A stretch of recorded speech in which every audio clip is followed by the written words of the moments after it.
Comcast Cable Communications, LLC is the cable division of Comcast. Comcast Cable CEO is Neil Smit, its chairman is Brian L.Roberts, and its CFO is Catherine Avgiris. Comcast Cable went from $23.7 billion in revenue in 2007 to $48.1 billion in 2013.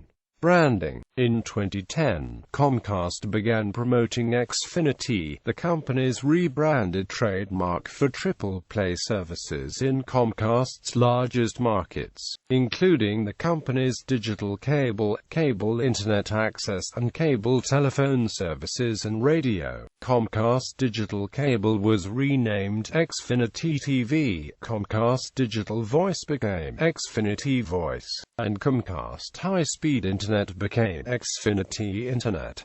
Business Services remains under the Comcast name. A marketing push involving the new Xfinity brand took place during the 2010 Winter Olympics coverage on NBC, which was in the early stages of a merger with Comcast. The Xfinity rebranding has been controversial as a purported effort to sidestep the negativity of the Comcast brand. In February 2010, Time listed Xfinity at number 2 in the top 10 worst corporate name changes list.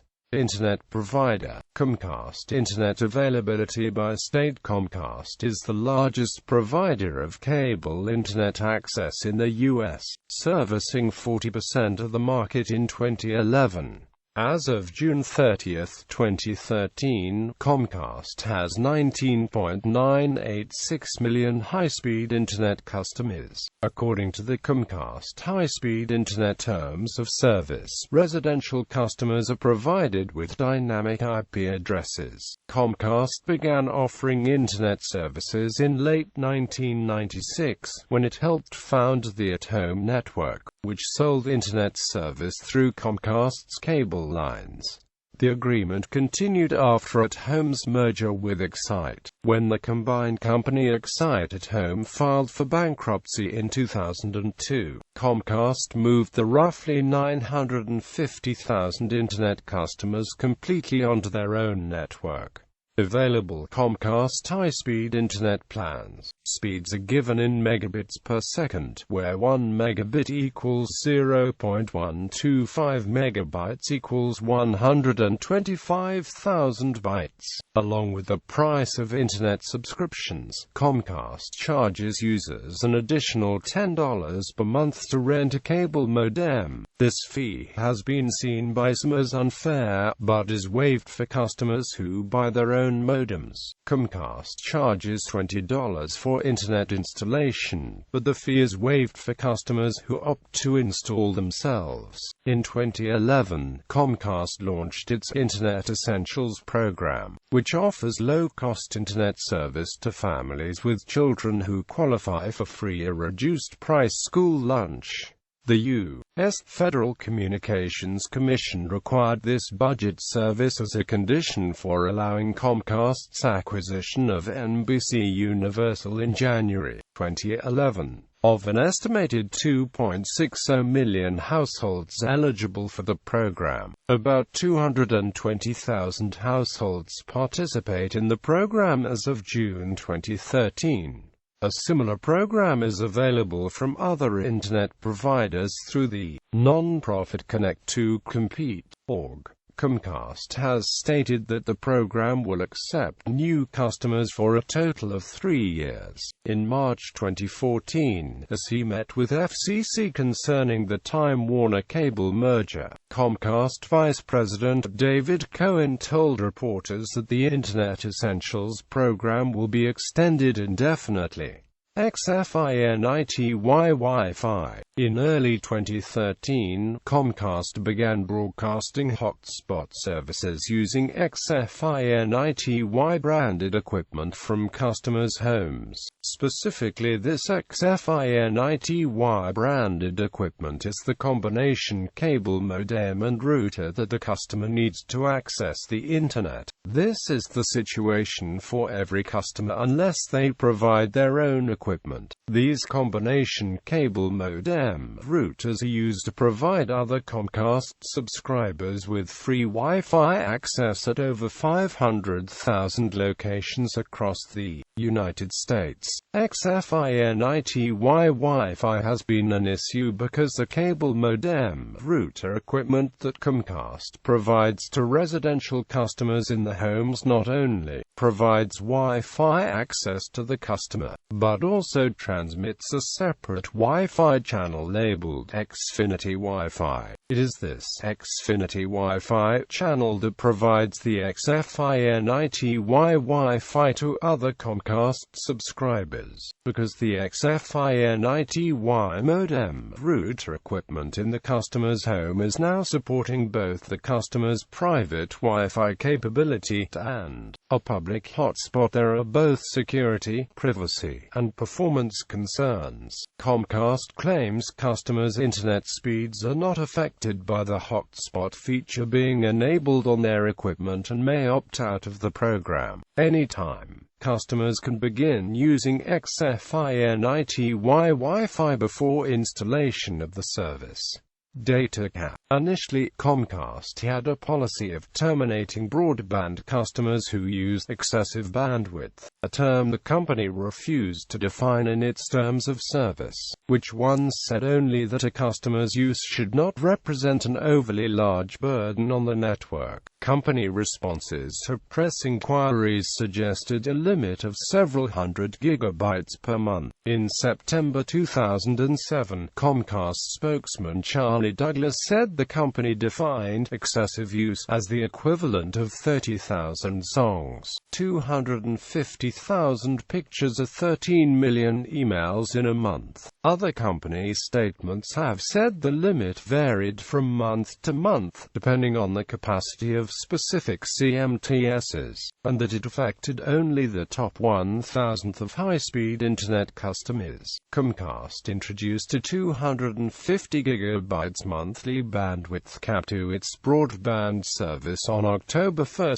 2008, combining both upload and download towards the monthly limit. If a user exceeded the cap 3 times within 6 months, the customer's residential services may have been terminated for 1 year. A spokesperson stated that this policy had been in place for some time, but was the first time Comcast has announced a specific usage limit. As the cap provoked a strongly negative reaction from some, Comcast decided to modify its policy in 2012. Under the new system, the cap was increased to 300 GB in some markets. On April 27, 2016, Comcast announced that it would raise its data cap to 1 TB in a limited number of markets, with the majority of customers still capped at 300 GB. The company stated that more than 99% of our customers do not come close to using a terabyte. The decision to raise the cap in some markets came following an implication of increased scrutiny surrounding them by the FCC. In its approval of Charter Communications' purchase of Time Warner Cable, the Commission stipulated that Charter must not implement caps, network management and peering. In September 2007, a rumor emerged among tech blogs that Comcast was throttling or even blocking internet traffic transmitted via the BitTorrent protocol. Comcast vehemently denied the accusations of blocking traffic, stating that Comcast does not, has not, and will not block any websites or online applications, including peer-to-peer services, and that we engage in reasonable network management. After more widespread confirmation that Comcast was throttling BitTorrent traffic, Comcast said it occasionally delayed BitTorrent traffic in order to speed up other kinds of data, but declined to go into specifics. Following the announcement of an official investigation by the FCC, Comcast voluntarily ended the traffic discrimination The FCC investigation concluded that Comcast's throttling policies were illegal. However, after filing a lawsuit in September 2008, Comcast overturned the illegality of its network management in 2010, as the court ruled that the FCC lacked the authority to enforce net neutrality under the FCC's then-current regulatory policy. The court suggested instead of its current framework, the FCC moved to a common carrier structure to justify its enforcement. As of February 2014, the FCC has announced a new justification, but avoided the more extensive regulation required by the common carrier framework. In 2010, Netflix signed an agreement with Level 3 Communications to carry its data. Shortly after, Level 3 entered a heated dispute concerning whether Level 3 would have to pay Comcast to bridge the respective networks, in an agreement known as peering. The disagreement continued as Netflix's current carrier, Cogent Communications, explicitly placed blame for Netflix bottlenecks on Comcast and several other ISPs. In February 2014, after rumors surfaced that Comcast and Netflix had reached an unspecified agreement, the companies confirmed that Netflix was paying Comcast to connect to its network. The details of the agreement are not public, and speculation disagrees about whether the agreement is a precedent against net neutrality, or a continuation of normal peering agreements.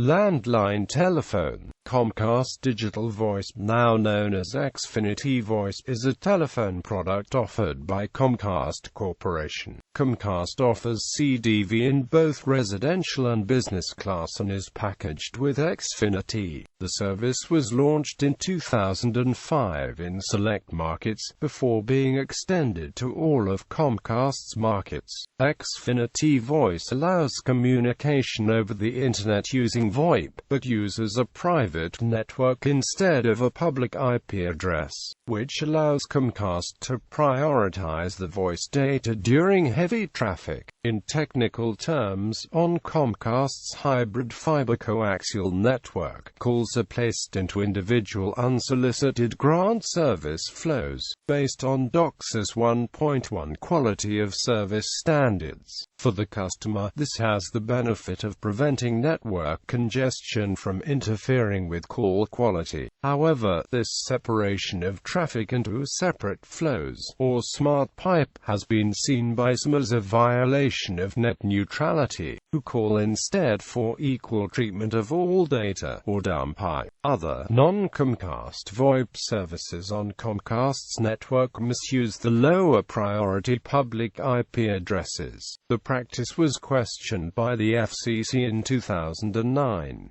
In the response, Comcast stated that services that use telecommunications are not necessarily telecommunications services, and noted the FCC's current designation of Comcast Digital Voice as an information service exempted it from telecommunications service regulations. Comcast also said that because Comcast Voice was a separate service, it was unfair to directly compare the data for Comcast Voice with the data for other VoIP services, because telephone services over VoIP are not automatically tied to a physical address.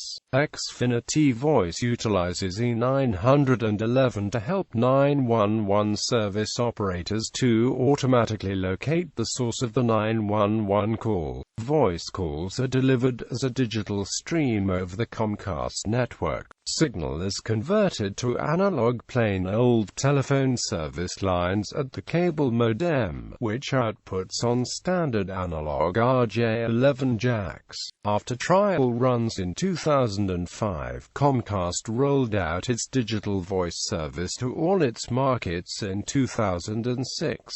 Comcast's older service, Comcast Digital Phone, continued to offer service for a brief period until Comcast shut it down around late 2007. In 2009, after completing transition from their old service, Comcast had 7.6 million voice customers. As of the end of 2013, Comcast Digital Voice had reached 10.7 million subscribers. At the start of 2012, Comcast stood as the United States' third largest residential telephone provider. At the time, the company supplied 9.34 million residential telephone lines. Cable television. Comcast's cable television customers peaked in 2007, with about 24.8 million customers. Since then, Comcast has lost customers every year, with the first quarterly gain in customers since the peak occurring in the fourth quarter of 2013. As of the end of 2013, Comcast serves a total of 21.7 million cable customers. The average cost Comcast's digital basic cable subscription has increased 72% from 2003 to 2012. In addition to the prices of subscriptions, since July 2012, Comcast charges a regulatory recovery fee of varying size in order to recover additional costs associated with governmental programs. Beginning in January 2014, Comcast also charges a broadcast TV fee to defray the rising costs of retransmitting broadcast television signals. Retransmission fees. Beginning in the mid-2000s, television stations increasingly required cable companies like Comcast to pay retransmission fees in exchange for permission to broadcast their content. These fees have been the subject of heated negotiation between broadcasters and distributors, with a few high-profile black hats prompting the U.S. Federal Communications Commission to publicly express serious concern in 2011. Comcast has 10-year agreements with CBS and Disney, as well as deals with Fox and others, but the financial details of these deals are not public. Since the rise of retransmission fees, distributors like Comcast pay substantial fees for retransmitting broadcast television, which is free over the air for consumers. Comcast has instated a $1.50 broadcast TV fee to cover part of the cost of getting permission from stations to retransmit the free stations, itemized separately for consumers. Comcast subsidiary, NBC Universal, was one of several broadcasters party to American Broadcasting Co.'s v. Aereo, Inc. over the question of whether Aereo is a retransmitter. The case was decided on June 25, 2014 in favor of the broadcasters in a 6-3 decision. Home security and automation. Comcast offers a home security and home automation service known as Xfinity Home in some of its service areas. This service provides residential customers a monitored burglar and fire alarm, surveillance cameras, and home automation. Once the customer receives a delivery box, they will find a kit of tablets, cameras, and cables to set the alarm and manuals. The cameras include a plug to connect and put the camera somewhere. The camera is linked to a Xfinity account that has full access to the Xfinity Home service. They have their own application on both Android and iOS and is named XFINITY Home. Comcast Business. In addition to residential consumers, Comcast also serves businesses as customers, targeting small businesses with fewer than 20 employees and mid-sized businesses of 20 to 500 employees. In 2009, Minneapolis-St. Paul became the first city in which Comcast Business Class offered 100 Mbit per second internet service, which includes Microsoft Communication Services. Comcast Business Class Internet service does not have a bandwidth usage cap. Comcast Business services used to be sold exclusively through direct sales employees. In March 2011, Comcast created an indirect sales channel called the Solution Provider Program, a comprehensive indirect channel program that enables telecommunications consultants and system integrators to sell Comcast services such as business-class internet, voice, and high-capacity Ethernet services to small and mid-market businesses. The program offers recurring commissions for sales partners based on monthly revenue, and Comcast will provide, install, manage and bill for these services. For the initial launch of the Solutions Provider Program, Comcast enlisted 3 national master representatives: Telerus, based in Salt Lake City, Utah; Intelisys,